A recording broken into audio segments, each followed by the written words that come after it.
diberikan itu oke, kan memuaskan, ya seperti itu. Masih ingat toh?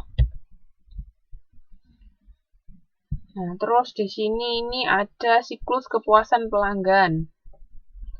Nah, di siklus kepuasan pelanggan ini sama kayak kemarin yang sudah kita pelajari minggu lalu. Kalau karyawan itu puas, itu akan mempengaruhi perputaran karyawan. Perputaran karyawan itu maksudnya karyawan itu keluar masuk dari perusahaan, maksudnya berhenti terus ganti karyawan baru atau enggak, kan selama karyawan itu puas, otomatis kan keinginan mereka untuk bekerja di perusahaan kan semakin besar. Nah, jadi perputaran karyawan semakin sedikit, semakin kecil. Maksudnya kalau perputarannya besar itu berarti banyak karyawan yang keluar masuk. Nah, kan kalau semakin puas kan otomatis banyak yang pengen bertahan, makanya perputaran karyawannya lebih kecil. Nah, itu perputaran karyawan itu juga mempengaruhi kepuasan pelanggan. Kenapa? Karena apa? Misalnya kita punya karyawan, dia sudah bekerja lama, enggak ganti-ganti. Nah, otomatis kan istilahnya karyawan ini sudah berpengalaman kan. Nah, semakin berpengalaman karyawan tersebut kan pelayanan yang diberikan kan asumsinya semakin oke. Nah, tapi kalau misalnya karyawan kita ganti-ganti, saya baru 1 bulan terus ganti yang lain lagi, terus beda lagi, terus kita harus training lagi ya. Kepuasan pelanggan kan juga jadi nggak baik kan, kepuasannya jadi nggak terpenuhi keinginannya, jadi nggak puas pelanggan. Kayak misalnya di salon maju mundur itu tadi, misalnya yang motong rambut bulan ini datang potongannya bagus. Nah, pelanggan ini sudah cocok sama potongan rambutnya si A misalnya, tapi si karyawan ini dia tidak mendapatkan kepuasan bekerja di perusahaan ini, otomatis dia keluar, ya kan? Misalnya dia keluar, nah terus bulan depan misalnya si pelanggan ini datang lagi cari Mbak A, Mbak A-nya kemana? Mbak A-nya nggak ada. Nah, kan otomatis misalnya kalau ditanganin sama karyawan lain hasilnya beda. Nah, itu kan mempengaruhi kepuasan pelanggan, ya toh? Kayak di situ. Nah, kepuasan pelanggan itu juga mempengaruhi perputaran pelanggan, yaitu ya sama. Jadi, kalau banyak pelanggan setia atau ganti-ganti pelanggannya, maksudnya kayak kalau pelanggannya ganti-ganti kan bisa kayak coba-coba. Jadi misalnya nggak cocok ya sudah nggak datang lagi kayak gitu. Itu juga mempengaruhi perputaran pelanggan kan, bisa dibilang customer loyalty-nya, jadi kesetiaannya gimana. Nah, itu akan mempengaruhi margin laba. Sama kayak kemarin revenue sama profitnya bisa meningkat. Konsep sama idenya sama kok sebenarnya. Cuman kan kalau yang kemarin kan alurnya lebih detail. Di sini kan kemarin kan nggak ada perputaran karyawan ya toh, tapi langsung employee retention apa itu kan tetap ada kan, cuman istilahnya aja yang beda, tapi sebenarnya main idenya sama. Oke, paham ya Mbak, Mas? Idenya sama kok, cuman mungkin step-stepnya sama, istilahnya yang digunakan mungkin sedikit berbeda. Nah, sekarang ini ada rantai manfaat kualitas. Di sini quality focus. Itu dia bisa fokus pada internal benefits atau external benefit.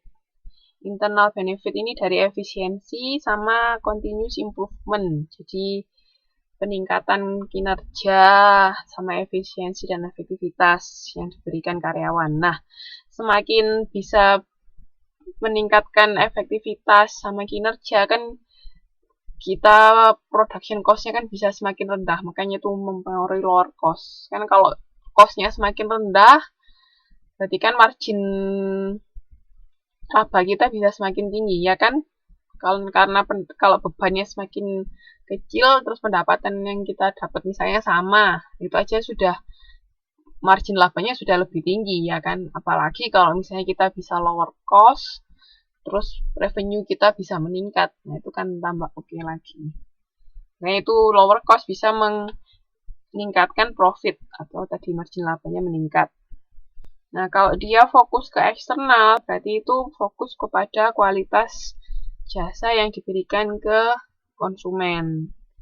Jadi itu quality perception, jadi persepsi dari kualitas pelayanan itu seperti apa, pokoknya pelayanannya oke apa enggak. Nah, itu akan mempengaruhi customer satisfaction sama mempengaruhi customer longevity.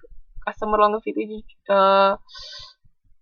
seberapa lama konsumen itu bisa bertahan. Ini sebenarnya idenya juga sama, ya kan? Semakin banyak yang customer yang bertahan, profit juga semakin meningkat. Ini ada dua sisi dari kualitas yang bisa ditingkatkan oleh si perusahaan, bisa dari sisi internal sama dari sisi eksternal. Jadi tergantung kebijakan sama strategi masing-masing perusahaan mau ditempuh yang mana. Idenya juga sama. Oke.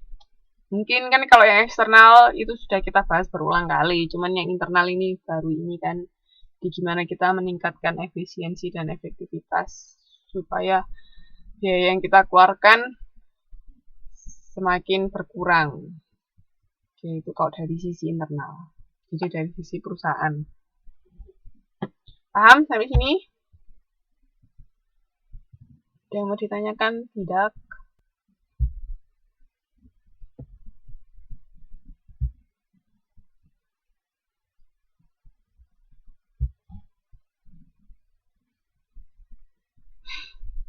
Kayaknya dari tadi sudah sibuk, Mbak. Oke, silahkan. Yang mau ditanyakan, Mbak, Mas?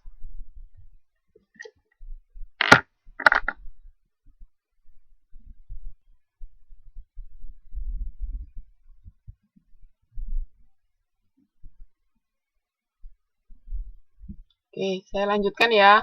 Ini dimensi pengukuran kualitas sudah tahu toh? Oke, silakan Mbak Siti. Jadi enggak gitu, enggak. Oh ini ada lagi ada beberapa lagi saya tambah ini dimensi pengukuran kualitas. Jadi ini mengukurnya bukan dimensi kualitasnya, sorry. Jadi gimana kita bisa mengukur kualitas itu oke apa enggak, itu bisa dari kinerjanya atau performance. Jadi kinerja dari produk inti, kan masih ingat kan kalau produk jasa itu ada produk inti sama produk-produk yang lain, tapi kan itu satu kesatuan kalau kita bilang di jasa, jadi nggak hanya produk inti. Makanya tapi di sini kualitas itu bisa diukur dari kinerja produk intinya. Terus dari keragaman produk atau features, itu produk tambahan dari suatu produk inti yang dapat menambah nilai suatu produk, itu juga bisa. Jadi semakin beragam, bisa mempengaruhi mungkin semakin beragam kualitas yang dirasakan oleh konsumen atau didapatkan oleh konsumen itu semakin bertambah, itu bisa. Terus kehandalan atau reliability ini timbulnya kemungkinan suatu produk mengalami keadaan tidak berfungsi pada suatu periode. Kan tadi kan kalau dari sisi dimensi kualitas jasa itu kan apa yang dijanjikan bisa dipenuhi. Jadi apa yang diberikan itu sesuai apa yang dijanjikan. Gitu. Terus kalau kesesuaian atau conformance itu kesesuaian produk dengan standar dalam industri. Jadi walaupun kita kan misalnya satu perusahaan jasa bergerak di bidang apa, misalnya perhotelan. Nah, di perhotelan sendiri itu kan mereka ada standarnya kan, maksudnya kayak misalnya kan ada kayak organisasi yang menilai hotel ini termasuk hotel bintang berapa. Nah, masing-masing dari misalnya bintang 2 atau bintang 3 itu kan pasti ada standar yang harus dipenuhi kan, sampai akhirnya dia bisa termasuk ke hotel bintang 2 atau bintang 3 bahkan sampai bintang 5. Nah, itu kesesuaian produk kita dengan standar di suatu industri itu bisa mengukur kualitas yang kita berikan. Kalau misalnya apa yang kita berikan itu tidak sesuai sama standar, nah itu berarti kualitas yang kita berikan nggak oke. Itu. Terus ada daya tahan atau durability itu ketahanan suatu produk